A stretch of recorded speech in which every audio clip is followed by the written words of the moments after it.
ओम नमः शिवाय। ओम त्र्यंबकम यजामहे सुगंधिम पुष्टिवर्धनम उर्वारुकमिव बंधनान मृत्योर्मुक्षीय मामृतात्।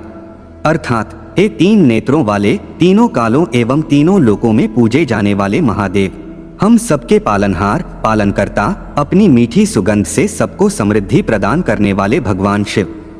जिस प्रकार पका हुआ फल खरबूजा अपनी पूर्ण आयु पूरी करके बिना किसी यत्न के डाल से अलग हो जाता है, ठीक उसी प्रकार से हमारी भी आयु पूर्ण होने पर इस संसार के मोह माया के बंधनों एवं जन्म मरण के चक्र से मुक्ति प्रदान करने की कृपा कीजिए। जय भोलेनाथ। भगवान शिव को जल क्यों चढ़ाया जाता है और इसका क्या महत्व है, आज हम इस विषय पर जानकारी देने का प्रयास करेंगे। नमस्कार दोस्तों, आपका स्वागत है हमारे धार्मिक ग्रंथों के चैनल 18 ही पुराणों पर। आज हम पौराणिक कथा के माध्यम से जानने का प्रयास करेंगे कि भगवान शिव को जल क्यों चढ़ाया जाता है और इसका क्या महत्व है। हिंदू धर्म में त्रिदेव अर्थात भगवान ब्रह्मा, भगवान विष्णु और भगवान शिव को सर्वोच्च देवता माना गया है। भगवान ब्रह्मा रचना करने वाले हैं, भगवान विष्णु पालन करने वाले हैं और भगवान शिव रक्षक और संहारकर्ता के रूप में जाने जाते हैं। वेदों और पुराणों में भगवान शिव के रुद्र रूप की महिमा का वर्णन मिलता है।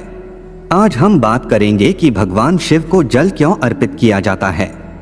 शिव महापुराण में एक प्रसंग आता है कि जब देवताओं और असुरों ने समुद्र मंथन किया तो उसमें से जो पहला रत्न निकला वह था हलाहल यानी कालकूट विष। जब विष निकला तो सभी देवताओं और असुरों में अत्यंत भय उत्पन्न हो गया, क्योंकि विष इतना गर्म और जहरीला था कि इसके प्रभाव से वातावरण का रंग बदलने लगा और बहुत गर्मी उत्पन्न होने के कारण तापमान बढ़ने लगा, जो कि सभी देवताओं और असुरों के लिए चिंता का कारण बन गया।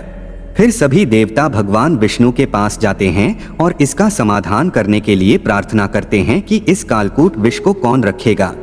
तब भगवान विष्णु उन्हें बताते हैं कि इस कालकूट विष को केवल एक ही देव धारण कर सकते हैं और वे हैं भगवान शिव।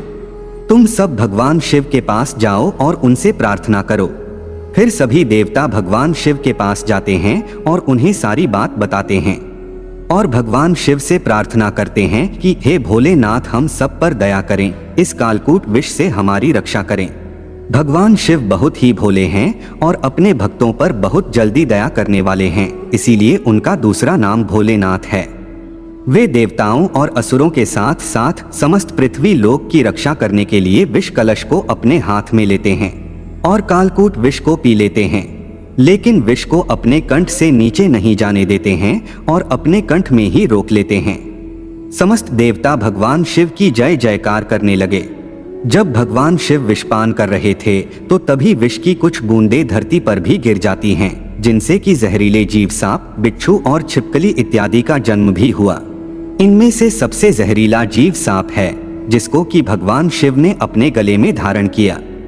कालकूट विष पीने के कारण भगवान शिव का कंठ नीला पड़ गया, तभी से भगवान शिव को नीलकंठ नाम से जाना जाता है। कालकूट विष पीने के बाद भगवान शिव के शरीर का ताप अत्यधिक बढ़ जाता है और उन्हें भयंकर गर्मी लगने लगती है।